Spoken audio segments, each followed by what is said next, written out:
세상의 모든 지식 언더스탠딩. 그래서 저는 미국이 중국을 끝까지 우리가 생각하는 것처럼 후드려 팰까? 라고 생각해보면 그렇지는 않을 것 같다는 생각이 요즘 많이 들어요. 예. 중국을. 예. 물론 중국에 대해서 이제 뭐 반도체라든지 그다음에 AI라든지 로봇이라든지 미국이 생각하는 핵심 기술 영역에서는 압도적으로 우위를 서야 된다라고 트럼프는 확신하고 있어요. 있겠죠. 예. 그래서 막을 거는 확실히 막고 예. 거기에다 제재 때릴 건 제재 때리고 더 강하게 나갈 겁니다. 근데 그렇다고 그래서 중국이랑 모든 전선에서 무조건 다 충돌을 빚을 것이냐? 트럼프 같으면 적절한 순에서 상대방이 나의 의도를 반영해주는 태도를 보이면 예. 나도 어느 정도는 여지를 둘 수 있어 라고 생각할 가능성이 있다라는 거죠. 보면은. 그러니까 뭐 이를테면 오케이 남미에 대해서 우리가 그동안에 투자했던 거 있는데 미국 기업들이 적당한 가격에 인수해갈 거야? 인수한다면은 해 그러면. 예. 지금 뭐 틱톡도 그래가지고 이제 그러게요. 뭐 그런 말 하는 거잖아요. 그 다음에 뭐 그래 뭐 너희들 콩인데 우리 콩 좀 더 안 사갈려? 브라질이랑 계속 할게요. 이야기하는데 미국 콩 다 팔아봐야 중국이 원하는 거 다 물량 맞추기가 쉽지 않다는 게 있으니까 그러면 그래 브라질에서 뭐 물건 사가는 거야 뭐 내가 뭐라고 하겠냐 라는 정도로 서로가 이제 넘어갈 수 있는 거죠 보면은. 바이든 때는 그렇게 그럴 여지가 바이든은 없었어요? 오히려 브라질을 자기 편으로 하려고 그냥 놔두는 거죠 이제 보면은. 바이든은 어떻게 보면은 동맹국들을 동원해서 중국을 포위하겠다라는 전략을 세워서 IPF라든지 뭐 쿼드라든지 뭐 여러 가지 동맹국들을 동원해서 했는데 미국 입장에서 봤을 때는 야, 왜 동맹국들이라고 하는 애들 다 우리 등 뒤에 엎혀가지고 빨대만 꽂을 생각하는 애들하고 그런 식으로 힘들게 일을 만드느냐. 그냥 직접 이야기해. 중국이랑. 그래서 중국이 만약에 우리 의도를 어느 정도 익스큐즈 해서 서로가 딜을 하면 중국이 우리가 생각하는 선을 넘지 않겠다라고 하면 그러면 그렇게 가지 뭐. 그러니까 미국이 생각하는 중국의 위협은 미국을 넘나들 정도로 그렇죠. 크면 안 돼. 그렇죠. 그것만 명확하게 되면 그것만 되는 명확하면 거잖아요. 되는 거죠. 그럼 중국의 생각은 뭐예요? 우리는 미국을 넘을 생각 없어예요? 아니면 야 어떻게 하늘 아래 태양이 둘이야? 우리도 가는 거지. 일까요? 중국의 생각은 왔다 갔다 하는 것 같아요. 제가 봤을 때는 중국이란 나라도 이제 보면 큰 나라잖아요. 그리고 여러 가지 흐름들이 막 있는데 보면은 중국 외교나 안보 쪽에서 나오는 이야기는 항상 일국양제예요. 일구양제예요. 지구에 왜 미국 서방이 주도하는 글로벌 자본주의만 있어? 거기에 대해서 반발하는 세력들끼리 모여서 뭔가 해볼 수 있지 않아? 예. 대안적 질서를 중국이 주도해서 다자간 무대에서 해볼 거야라는 거는 중국 외교 당국이나 중국 안보 쪽에서 생각하는 이야기예요. 예. 그래서 다자간 무대에서 지금 중국이 제일 활개를 치고 있고 그 다음에 거기에 맞는 여러 가지 활동들을 하면서 옛날에 미국이 했던 것처럼 국제기구라든지 다자간 무대에서 적극적으로 활동을 하는 거는 맞아요. 사실 여기까지만 가면 별 문제가 없는데 중국의 입장에서 봤을 때는 이제 다른 한쪽에서는 미국을 뛰어넘어서 명실상부한 뭔가를 해보고 싶다는 욕망도 있는 거죠. 여기까지 왔는데. 뭐 그렇겠죠 당연히. 그렇죠. 우리도 막 공부를 해서 나 2등만 하면 좋겠어라고 했는데 2등이 된 거예요. 그래서 좀만 더 하면은 저 좀 정신 못 차리고 있는 1등 내가 확 제낄 수 있을 것 같은데. 예. 저놈 보는 참고서 내가 조금만 좀 빼오고, 저놈 어떻게 공부하는지 좀 넘겨보고, 저놈 과외 선생님만 내가 좀 데려오면 내가 1등 할 수 있을 것 같은데. 그러니까 그런 것 같아요.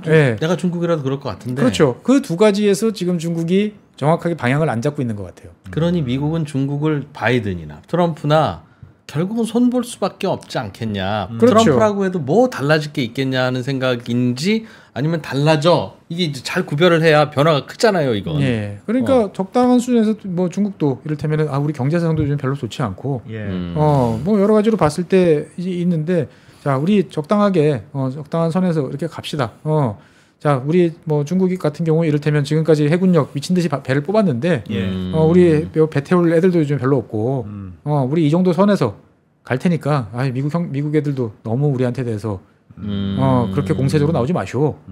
그런 선택을 할 수 있죠. 뭐, 그렇죠. 뭐 제스처든 제스처는 어떻든. 왜냐면 미국 소련도 막 금방이라도 핵전쟁 할 것 같다가 또 서로 만나서 이야기하면 또 적당히 또 넘어갔단 말이지. 그럴 때 바이든은 아니야 생각해봐야 돼 뭐라고 할 수 있으나 트럼프는 오케이 바로 그럼 저 뭐 할 건데 바로 할 수 있다는 그러면은 거예요? 야 우리 여기서 이제 기념식 한번 해야 되는데 너 파티 너가 좀 준비해 줄래? 라고 이야기할 수 있는 거죠. 그러면 이제 뭐 미국 이제 중국의 CATL이 미국에 이제 500억 달러 투자해가지고 배터리 공장 짓고 일자리 창출하고 상상도 못할 못했던 그런 변화가 있을 수도 있다. 그렇죠. 그러니까 트럼프 입장에서 봤을 때 쟤네가 우리 영역에 대해서 존중을 하고 그다음에 미국의 어떤 여러 가지에 대해서 일단 오케이. 당신이 대통령 있을 동안에는 나 건들지 않을게. 안 할게. 라는 제스처를 보여주면 거기에 걸맞는 뭔가를 해서 내가 중국을 두들겨 가지고 우리 동네 2만 명 일자리 여기 생겼지. 여기 5천 명도 생겼지. 이제 물건이 들어오는 게 아니고 쟤네들이 들어와서 월급을 주고 일자리를 만들어. 예. 나의 업적이지. 그것도 말되네. 그러니까 저는 미국과 중국이 무조건 붙을 거다라는 것도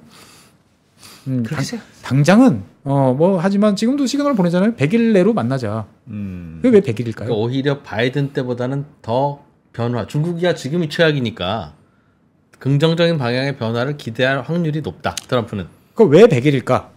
라고 보면 왜 100일이에요? 어제 트럼프 대통령이 한 50개 가까운 행정명령을 쏟아냈잖아요. 네. 그중에 보면 이제 뭐 국기를 개항한다 뭐 이런 형 저거 왜 굳이 이런 것부터 시작을 해서 상당히 심각한 내용들까지 다 있는데 거기 보면 우리가 행정명령이라는 거는 법이라고 보통 알죠. 보면 법이에요. 법인데 행정부에만 적용되는 법이에요. 행정부에만 적용되는. 그런데 그러다 보니까 행정명령 대부분은 뭐냐면 내가 이런 거를 하고 싶어. 그러면 그 원인과 그 다음에 영향과 어떻게 하면 이 문제를 해소할 수 있을지에 대한 대책을 나한테 갖고 와. 라고 하는데 그 주어진 기간이 대부분 다 90일이에요. 석 달이에요. 행정명령을 내릴 때? 네. 그래서 이제 공정한 무역과 관련되는 이제 그 행정명령에도 보면 중국과의 무역 수지에 대한 분석, 그 다음에 그거에 따른 미국의 영향, 이거를 해소하기 위한 방안들을 갖고 와라. 90일 줄게. 라고 다 90일이에요. 그럼 미국의 정부기관들이 새로 바뀐 대통령 밑에서 열심히 또 일을 해가지고 이만한 보고서 갖다 주겠죠. 트럼프 입장에서 봤을 땐 그걸 들고 시진핑이랑 만약에 그 전에 만나게 된다면 대충 보니까 이렇게 나왔는데 어떻게 할까요? 라고 할 수 있는 거죠. 보면은 그 전에는 트럼프도 내 손에 쥔 카드가 없어요. 아직은 정확하지는 않은 거죠. 보면은. 그게 비즈니스맨이라니까. 트럼프는 어떻게 보면 뭐 그거야 매우 비즈니스맨. 갑자기 태도 바꿀 수 있다는 건 몇 번 봤죠. 몇 번 봐주잖아요. 그러니까 모든 면에서 그렇게 보면 이제 뭐 북한과의 관계라든지 여러 가지 측면에서 트럼프가 최소한 앞으로 한 1년 반에서 2년 정도 취할 스텝들은 어느 정도 보일 수 있는 거죠. 보면은. 그런데 이제 그 다음에도 계속 이어질 것이냐, 트럼프가 생각했던 대로 그냥 갈 것이냐. 과거 레이건 대통령도 소련을 악의 축으로 잡아가지고 막 공격을 했는데 생각해보니까 이게 참 정말 아슬아슬한 쪽으로 내가 더 세상을 몰고 가고 있다는 생각을 레이건 대통령이 어느 날 한 거예요. 그런 생각을 하다가 텔레비전을 봤는데 이제 뭐 그 뭐죠? 제목이 갑자기 기억이 안 나는데 핵전쟁을 벌어졌을 때 나오던 그 드라마가 있어요. 그거를 우연히 레이건 대통령이 보면서 내가 지금 결정을 저렇게 내리면 지금 지구상에서 저런 일이 벌어지는 거고. 그러면서 한숨도 못 잤다고 그래요. 그러면서 다음날 야 우리가 지금 어디까지 에스컬레이션을 시켜놓았냐 긴장을. 너희들이 생각했을 때 이게 지금 위험한 상황이냐 아니냐. 위험천만합니다. 그러면 일단 이야기를 좀 해보자. 상대방 생각에 대해서 마침 저쪽도 이제 계속 죽다가 이제 이야기할 만한 상대가 좀 나타난 것 같으니까 한번 이야기를 해보자.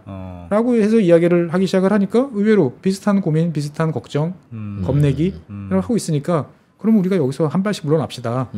라고 가면서 갑자기 대탕트가 찾아온 거죠. 보면은. 그러니까 트럼프 대통령이라고 그래가지고 무조건 밀어붙이면서 내가 뭐 중국을 때려잡겠다라기보다는 미국도 좀 편하게 살고 적절한 수준에서 가고 대신 미국은 넘버원이 돼야 되는 건 맞으니까 미국이 지금 꼭 해야 될 인공지능, 그다음에 로봇, 그다음에 우주 이런 거에 대해서는 미국이 가지고 있는 모든 역량을 동원해서 앞서갈 거야.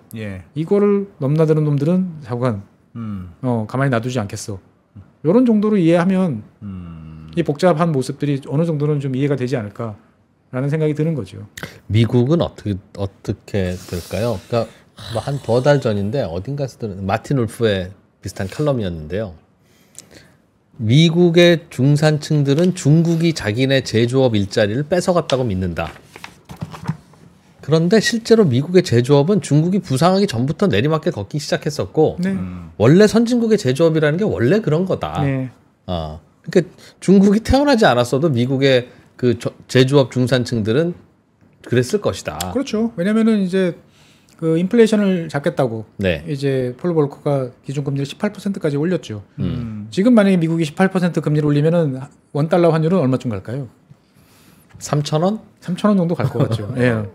그러니까 초강달러 상황이 80년대 초반에 이제 벌어졌고 그 강달러 상황에서 미국 제조업이 어떻게 살아남겠습니까 보면은 당연히 수입 제품이 압도적으로 저렴해지니까 그 당시에 그래서 레건 대통령 1기 시절에 한 1,900만 개 정도의 미국 일자리가 없어졌어요. 그리고 원래 국민소득 올라가면 닦고 조이고 기름치는 거 귀찮아하잖아요. 그렇죠. 그런 것도 있고요. 그래서 저도 이제 지난번에 TSMC에 대한 이제 책을 내신 이제 대만 분하고 모셔서 이제 이야기를 한번 한 적이 있는데 그분 말씀이 참 얻은 게 마음에 와닿는 게 있어요. 어떻게 보면 제조업 국가 사람들끼리 공유하는 마음이라고 해야 될까요? 뭐 한국은 이런데 대만은 어떻습니까? 뭐 대만도 뭐 변하죠. 이런 얘기를 많이 했는데 그분이 딱 하시는 말씀이 그래요. 제조업은요 힘들고 어렵습니다. 괴롭습니다. 어제도 오늘도 내일도 똑같은 일을 해야 돼요. 재미가 없고 힘들고 어려운 일을 꾸역꾸역 해야 되는 겁니다. 지구본 연구소에서 인터뷰하신 거예요? 제가 찾아봐야지. 그때 그 말이 되게 와닿았어요. 예. 제조업은 어렵고 힘들어요. 그래. 어렵고 힘드니까 다 내보냈어요. 근데 시간이 지나고 나니까 너무 많이 내보냈다? 라는 생각이 드는 거 하나. 그렇기도 하고 남아있는 분들 일자리는 좀 줘야 되는데 잘 안 나오죠. 그렇죠. 그리고 이제 두 번째는 어떻든 간에 이제 새로운 뭔가 생산 방식에 대해서 미국 입장에서 봤을 때는 보이는 걸로 저는 느껴져요. 인공지능과 로봇의 그런 결합. 걸 이용해서 이제는 우리도 할 만할 때가 됐어. 뭔가를 미국 애들은 그런 거 잘하잖아요. 1990년대 이제 인터넷이라는 게 처음 등장했을 때, 이거 다 장난감이라고 다들 생각을 했어요. 그런데 이거 말 만들기 좋아하는 친구들이 이제 신경제, 뭔가 변해 갈 거야, 새로운 게 있을 거야라고 하더니 불과 5년 만에 디지털이라는 걸 가지고 이제 그 전까지는 장난감을 가지고 뭔가 새로운 경제가 물론 엄청난 버블이 있었고 여러 가지 있었습니다만 갔잖아요. 그러니까 지금은 AI에 대해서 그렇게 생각하는 것 같아요. 어제 내린 미국 그 트럼프의 행정명령 중에서 한번 인상 깊게 보는 게 에너지와 관련된 사항에서 보면 뭐라고 이야기를 하냐면은 미국의 기술적 우위를 유지하는 데 있어서 가장 중요한 것은 풍부하고 안정적인 에너지 공급과 송전망의 무결성. 이거는 국가적으로 무슨 일이 있어도 달성해야 된다라고 아예 딱 박아놨어요. 그리고 그거를 위한 수단으로서 뭐 석유 자원을 어떻게 캐고 뭘 어떻게 하고 무슨 규제를 없애고 이렇게 간단 말이죠. 그러니까 트럼프가 생각하는 방향은 명확한 거예요. 그냥 사람들끼리 모여 앉아가지고 물건 만들고 이거는 이거 아니야 이제. 중국 애들한테 이길 수가 없어요. 그리고 그렇게 할 필요도 없어. 충전한 로봇가 하면 되는 거니까 원가 그렇죠. 경쟁력은 오로지 전기요금에 비례해. AI가 필요한 거는 AI 칩, 소프트웨어, 전기잖아요. 그러면 소프트웨어는 미국 최강. AI 칩도 미국 엔비디아가 설계해서 하면 TSMC가 납품해줘. 별 문제 없어요. 그거 우리만 가져오면 돼요. 나머지 하나는 전기라는 거죠. 그러니까 트럼프가 굳이 행정명령 중에 그 말을 콱 박아놓은 이유를 볼 필요가 있다라는 거죠.